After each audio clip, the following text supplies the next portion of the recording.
ourselves, our own gains, magkano kikitain dito, ilan views, ilan ganito, etc., etc. Madalala ba natin, ang dami natin mga kaibigan na sumakabilang buhay recently, recent past. So many of them were very affluent.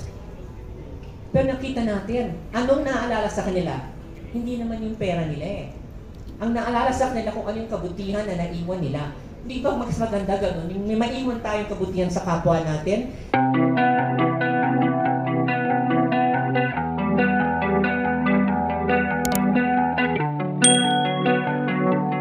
Sa bansa natin, kahit papano, if each one of us, alam niyo, maliit pa akong bata, lagi ko itong sinasabi. Hindi ko alam bakit, maliit pa akong bata. I remember my brother before throwing a piece of wrapper of candy outside the window or a popsicle stick or something. My dad was driving, my papa was driving the car, my mom was there, and kaming siblings nandoon sa likuran. I must have been around 8 years old, and I reprimanded my brother. Why are you throwing that piece of that wrapper out the window? Why? Who cares? Everybody does it anyway. I said, if everybody thinks the way you do, wow, what a mess this country is gonna be with all the dirty stuff there. Kaya ako pa nakakita ako ng may papel na ganyan. Pag nakita ko yung mga nagtatapon, lalo kong pinapakita, kinukuha ko at tinatapon sa basura. We have to be good examples to the people around us. Hindi ko sinasabing in a big way. Even in a little way. And when you do that, it ripples. May mga effect yan na maganda. It's just like the power of the pen. Okay? Mga manunulat. Nakikita naman, like, I'm sure our creative team knows that. The people who watch your shows, your body of work, will be so blessed. It's either to learn something or not. So kayo rin, di ba, yung mga influencers, vloggers, mga kaibigan namin sa press, alam naman ninyo kung sino yung kung ano-anong mga pinagsasabi at pinagsusulat. Sana let's try to influence each other to do good. Let's honor God in what we're doing. You know that there is power of life and death in the tongue. When you bless people and you say God bless you, there's a reason.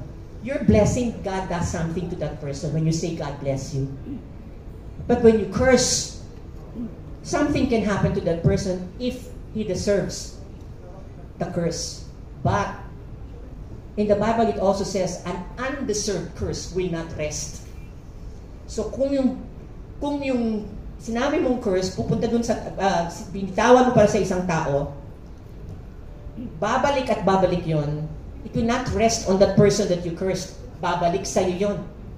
Remember, every good deed that we do will come back to us. So every bad deed that we do, nakakatakot, di ba? Pwede pa ako magkwento, isang kwento. Ang laundry shop po, isang place kung saan pwedeng madaling magnakaw, kung saan pwedeng madaling gumawa ng hindi maganda. Kasi ang dami mga naiiwan sa bulsang pera. Ang dami hindi lang bare-barya minsan. And so the story of this man was, may dilemma siya kung kukunin ba niya yung nakita niyang malaking pera dun sa bulsa. Bakit? Nangangailangan siya eh. May sakit yung asawa, manganganak, kailangan ng pera, etc. Pero sabi niya, nakonsensya siya. Hindi ko kaya. Hindi, Lord. Kaya mo naman ako yung bigyan ng pangbayad ko sa ospital, sa asawa ko, ganyan. So hindi niya kinuha. Sinoli niya. Pag soli niya, I think may pabuya siya na nakuhang konti. But actually, more than the pabuya, God provided. God provided for yung nangyari sa asawa niya, na nanganak, ganun. Basta, may provide, may tumawag na kapatid yata na, oy, di ba manganganak na si ganyan. So, binigyan niya.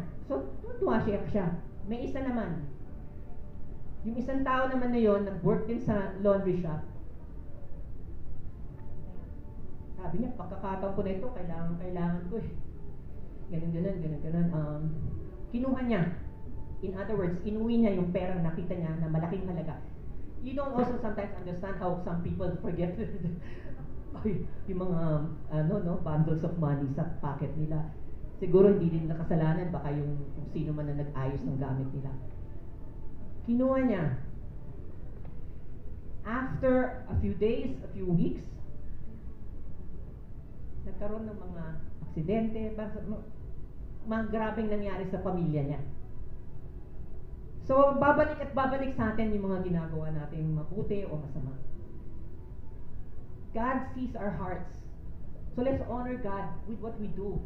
If He called you to write, do it positively.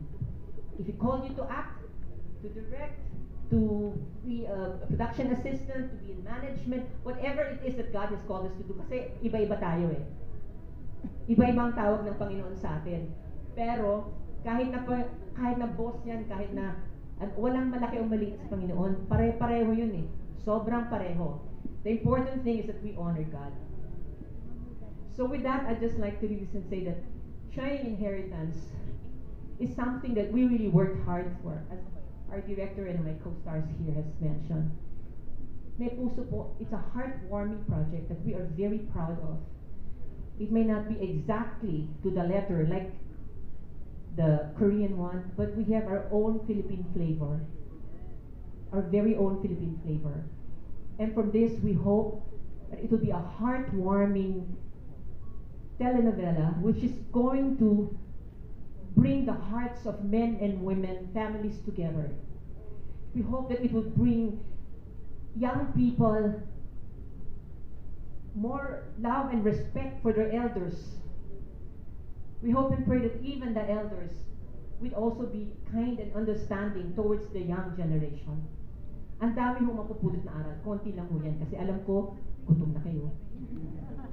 Pero sa inyong lahat, really, taos-puso din ang papasalamat namin sa bawat isa sa inyo. You may have come here for a different reason, different reasons.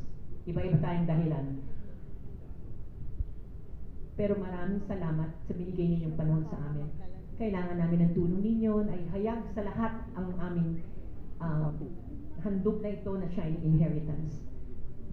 So wholeheartedly, we are thanking you for being here, and please help us promote this show because we need each other.